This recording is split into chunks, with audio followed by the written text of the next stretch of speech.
alat musik haram hukumnya. Nah, ini termasuk juga nih. Ada ustadz kondang terkenal, terkenual. Ya, yang membolehkan alat musik. Kata dia, tidak ada hukum pada alat. Ini orang aneh, menyelisihi Nabi, para sahabat, para tabi'in, imam yang 4. Semua imam yang 4 mengatakan alat musik haram, nyanyian haram. Itu mau ikut siapa? Dan anehnya kaum muslimin, ya, ini anehnya kaum muslimin. Wah, ini nih baru ustadz nih, belum pernah saya dengar ilmu sebelumnya. Ya emang menyimpang, karenanya nggak ada. Paham maksud saya? Lihat hadisnya begitu jelas. Hadis riwayat Bukhari, diriwayatkan oleh Imam Bukhari secara mu'allaq dan disambungkan oleh beliau dalam tempat yang lain. Nabi Muhammad SAW bersabda, la ya'tiyanna aqwaman min ummati la'a'lamanna aqwaman min ummati yastahilluna al-hira wal harir wal khamra wal ma'azif. Sungguh akan datang orang-orang dari umatku yang menghalalkan. Berarti asal hukumnya apa, Bu? Haram. Ya, menghalalkan al-hira, perzinahan, al-harir, sutra bagi laki-laki, minuman keras, al-khamr, dan alat-alat musik. Ini disepakati oleh para ulama. Bahkan Imam Al-Albani mengatakan, kalau tidak ada hadis tentang pengharaman alat musik kecuali hadis itu sudah cukup. Nah, sekarang ujiannya bagi umat Islam terutama di Indonesia, ada ustadz terkenal mengatakan halal alat musik, tidak ada hukum pada alat. Ini ujian, mau menerima hadis atau mau menerima pendapat ustadz yang masyhur tersebut. Masyhur. Kami ingin tabayun tentang ceramah atau usia ustadz di YouTube bahwa musik itu halal atau dibolehkan. Jazakumullah khair. Antum kapan melihat tayangan saya? Ini poin pertama. Atau antum melihat utuh atau tidak? Yang kedua, apakah antum hadir di mana di situ cuma melihat atau cuma melihat cuplikan? Yang ketiga, dalam suasana apa saya menjawab pertanyaan itu? Karena setiap materi yang disampaikan, setiap madis itu suasananya bisa berbeda. Apa yang ditanyakan nggak bisa antum bikinnya di hukum umum. Ini poin pertama. Yang kedua, antum mesti bedakan hukum dengan sikap hukum. Itu berbeda. Hukum dengan sikap hukum. Kalau antum ditanya hukum, antum mesti jujur. Gak boleh antum ambil sesuai selera antum aja. Yang pengen saya begini, itu sampaikan. Yang menurut Nabi padahal benar, antum tutupi karena hanya jamaah ikut keinginan antum. Itu gak boleh. Dosa itu antum. Sikap hukum itu beda. Misal, ada hukum, saya beri contoh nanti saya teruskan ke musik ya. Ada hukum misalnya untuk sujud nih, setelah i'tidal. Ya, hukumnya ada 2 secara umum. Yang pertama adalah sujud dengan menggunakan lutut dulu. Itu ada di Abu Daud nomor hadis 838 dari Wa'il bin Hujur, posisi paling kanan sebelah bawah. Baik, yang kedua ada menggunakan telapak tangan. Di telapak tangan dulu baru lutut. Ya, itu ada di Abu Daud kitab yang sama nomor hadis 840 dari Abu Hurairah, posisi paling kiri sebelah atas sampai 841. Cuman beda 2 nomor. Ini yang disebut hukum. Jadi kalau Anda tanya bagaimana hukumnya, ini 2 alternatif yang diajarkan oleh Nabi. Singkatnya ada kemudahan. Anda kalau ingin menggunakan lutut boleh, ingin menggunakan telapak tangan boleh. Karena kita sujud memang hanya menggunakan satu di antara 2 itu. Itu artinya kemudahan. Rumus fikihnya disebut al-jam'u wa taufiq. Jadi kalau ada persoalan, hadisnya banyak, antum jangan pilih satu hadis dan antum ikuti, tidak. Kumpulkan semua hadisnya, at-taufiq kemana arah hukumnya. Di situ antum simpulkan. Sampai Ibnul Qayyim al-Jauziyah menulis kitab sifat salat Nabi, beliau menyimpulkan saya pilih yang pakai lutut. Syekh Muhammad Nasruddin Al-Albani menulis kitab sifat salat Nabi, memilih menggunakan telapak tangan. Jadi kalau antum ngajinya menggunakan kitab sifat salat Nabi Syekh Al-Albani, pasti pakai telapak tangan itu. Lihatnya. Kalau antum baca kitab Syekh Ibnul Qayyim al-Jauziyah, Masya Allah akan menggunakan lututnya. Nah, dua-duanya dipraktekkan. Nah, jadi kalau antum menggunakan lutut benar, menggunakan telapak tangan benar, yang salah itu ya menggunakan selain keduanya. Bisa pakai kepala duluan gitu kan? Itu kan keliru. Ya. Dan diantara yang pakai kepala duluan belum apa-apa sudah rame gitu kan? Lihat orang pakai telapak tangan disebut ini salah nih, yang benar pakai ini. Mungkin antum ngambil salah satu aja. Dan yang tidak tepat ketika Anda mengajarkan pakai telapak tangan atau pakai lutut, Anda mengatakan ini yang lain salah nih, yang benar pakai ini. Hadisnya dhaif. Antum berani mendaifkan Syekh Ibnul Qayyim al-Jauziyah, antum siapa? Ya? Antum mengatakan yang pakai telapak tangan salah, antum di mana makamnya Syekh Al-Albani? Ini jangan sampai kita yang belum tentu hafal hadisnya jadi pada rame. Hadisnya aja nggak tahu gitu kan? Ya, itu hukum. Adapun sikap hukum itu pilihan antum terhadap hukum. Antum bersikap ingin menggunakan lutut, silakan. Bersikap ingin menggunakan telapak tangan itu silakan, itu nggak ada masalah di sini. Jelas di sini? Sekarang dari pemahaman ini, mari kita tarik kepada pertanyaan tadi. Musik apa sih hukumnya? Apa dulu musik tuh? Antum kenali dulu. Apa dulu musik? Jangan-jangan ribut masalah musik, antum sendiri nggak kenal musik. Antum menghukumi musik, handphone antum sendiri banyak musiknya. Ringtone, tone itu kan musik. Begitu bunyi, musik itu haram. Bunyi, teng-teng, gitu kan? Masya Allah. Haram semua tuh di HP antum tuh. Antum harus kenali dulu apa itu, gitu kan? Musik itu segala suara yang menghasilkan irama. Ingat ya, kami alhamdulillah saya sampai S2 itu spesialis saya di bahasa Arab. Saya senang tafsir Quran. Saya sangat cinta Quran, ya. Dan alhamdulillah untuk memahami Quran saya harus paham bahasa Quran. Maka saya belajar di bahasa itu. Dan turunannya nanti ada pembahasan tentang syair. Yang di syair itu salah satu subbabnya pembahasan tentang musik. Karena unsur dari syair itu musik, salah satunya. Musik segala suara yang menghasilkan irama. Jadi setiap suara menghasilkan irama itu disebut dengan musik. Jelas di sini? Ini dibagi dua nanti. Ya, yang pertama, ada yang tidak menggunakan alat. Jadi suara. Dan orang Arab sudah terbiasa tentang itu. Maka ketika mereka membuat syair, di antara unsur syair itu salah satunya musik. Kalau antum belajar jurusan bahasa Arab, berbicara tentang syair itu pasti itu akan belajar itu. Di antaranya ada irama, musik di situ. Kalau diturunkan ada 16 rumus, disebut dengan bahar di ilmu arud. Ada bahar tawil, ada madid, ada rajaz, ada macam-macam. Dan sejak zaman jahiliyah sudah ada. Jadi begitu mereka bikin syair, tidak ada irama musiknya, itu disebut aib musiknya. Aib syairnya, celah. Bukan syair yang fasih. Ya, tawilun lahudunal bukhuri fadailu fa'ulun mafa'ilun fa'ulun mafa'ilun kifanat min dzikra habibin wa manzili bisaqtuli wa bainad dakhuli fahawmali. Selalu ada iramanya, membedakan satu dengan yang lainnya. Nah, pada yang seperti ini bahkan turun ayat Quran. Saya ulang ya, bahkan surah khusus yang membahas tentang kebiasaan mereka. Surah ke-26 disebut asy-syu'ara.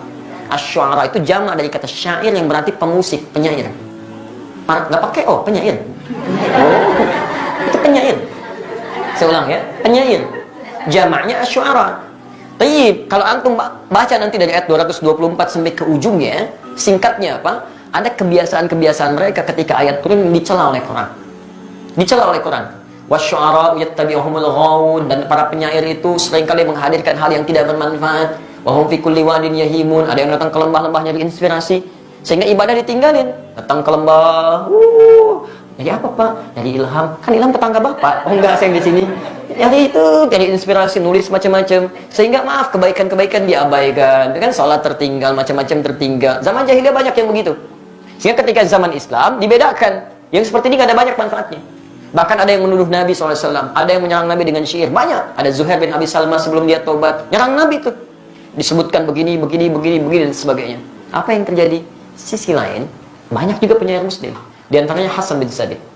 Hasan bin Sabit bahkan langsung disebut sebagai syairun Nabi. Seorang penyair yang membela Nabi SAW.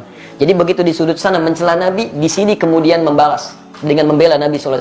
Dan tidak sedikit pembelaan itu dihasilkan lewat syair. Yang seperti ini langsung disanjung oleh Quran. Illal ladzina amanu, kecuali para penyair yang beriman kepada Allah Subhanahu wa taala. Yang dengan syairnya dijadikan untuk membela Islam dan mengangkat nilai-nilai kebaikan. Jelas di sini dulu? Ini sisi yang pertama. Jadi Anda bayangkan, Anda mesti fair di sini. Ada ayat yang mencela keadaan tertentu, ada ayat yang kemudian mengangkat nilai kebaikan di situ. Jelas? Bahkan Nabi SAW pernah kemudian meluruskan ketika seseorang memuji Nabi untuk mengkultuskan. Jangan sebutkan itu, sebutkan yang lain. Dan Nabi SAW ketika pulang dari perang Tabuk pulang, itu disambut dengan syair. Dan beliau diam. Tala'al badru alaina min thaniyatil wada'i, wajib syukru alaina mada'a lillahi da'i. Dan antum ada yang kemudian membuat dengan musik-musik kasidah itu. Itu asalnya kan itu syair. Ya, dari madid rumusnya. Tala'al badru alaina min thaniyatil wada'i wajib syukru alaina mada'a lillahi da'i. Ada semuanya di situ. Ya. Sampai orang Arab itu Pak, jangankan masalah seperti itu, lihat binatang, lihat macam-macam, itu memang itu Masya Allah, itu langsung bisa bikin syair. Refleksnya syair. Itu lihat burung aja, burung bulbul lompat-lompat bikin syair.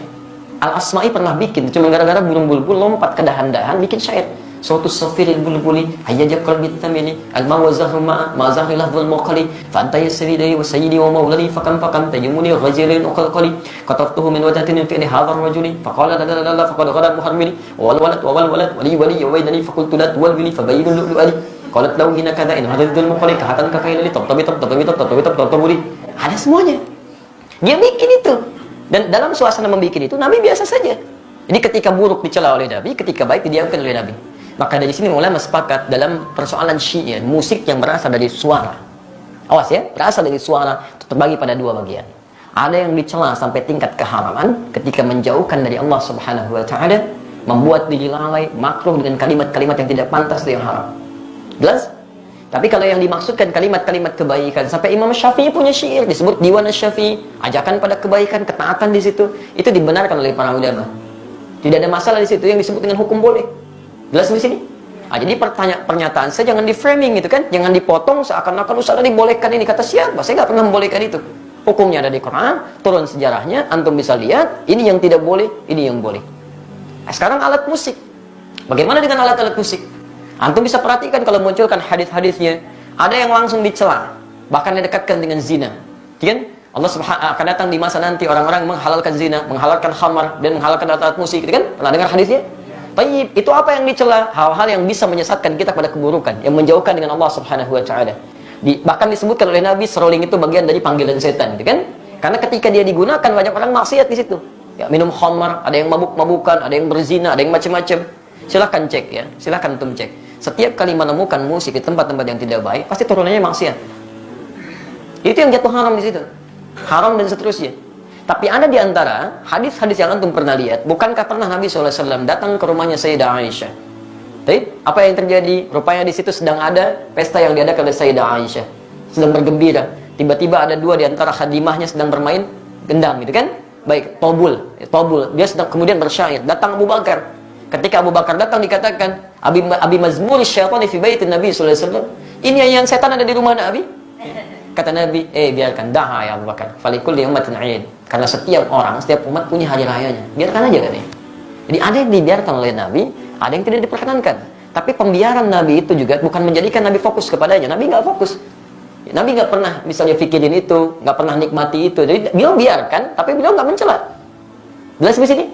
Ini menunjukkan bahwa pada hakikatnya Nabi tidak mengutamakan tentang musik itu, yang walaupun itu dibenarkan sebagian yang tadi itu, tapi kemudian beliau tidak hindarkan karena dikhawatirkan nanti umatnya malah fokus kepada hal demikian.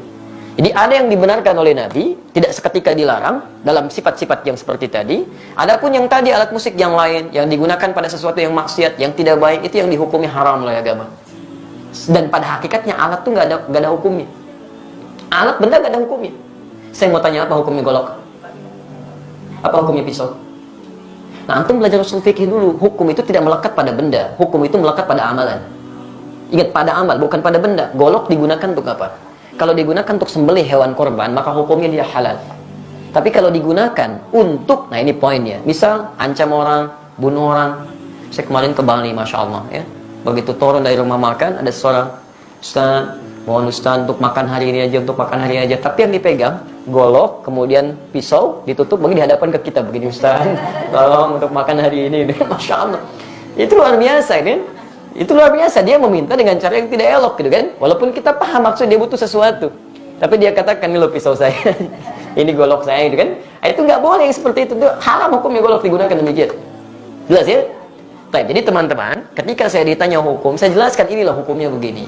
Tapi kalau Anda tanya saya, apa sikap hukum saya? Kalau saya menjauhi itu, saya jauhi, gitu kan? Saya tinggalkan, saya jauhi, sekalipun saya paham teorinya. Dan dari situ saya paham, orang barat mengambil rumus-rumus musik dari situ. Saya sampai hafal saya rumus gitar, rumus piano, saya hafal. Karena mereka ngambil dari situ, saya pelajari itu. Tapi saya nggak pernah main begituan. Apakah kalau kita menghafal sesuatu, kontes disebut saya membolehkan? Belum tentu. C, D, F, G, B, C, D, F, C, D, F, G, D, F, G, A, B, C, D, A, B, C, D, F, G, A, F, G, A, B, C, D, E, B, C, D, F, B, C, D, B, B, C, D, B, C, D, B, C, D, antum aja belum tentu tahu tuh. Jadi kita membaca sesuatu bukan berarti kita masuk di dalamnya, tidak, gitu kan? Untuk merumuskan rumus hukum yang boleh, yang tidak boleh. Antum mungkin biasa, tapi bagaimana dengan orang-orang yang profesi di dalamnya? Ada yang mengajar begini, ada yang begitu. Saya mesti berikan pendalaman hukum seperti ini. Tapi sikap saya seperti ini. Jelas di sini? Baik. Antum boleh tidak sepakat, tapi jangan sampai ketidaksepakatan itu menjadikan kita harus saling mencela. Itu nggak boleh. Nggak boleh. Dalam tidak sepakat pun nggak boleh mencela. Apalagi dalam hal sepakat, kan? Baik. Alhamdulillah. Jelas di sini?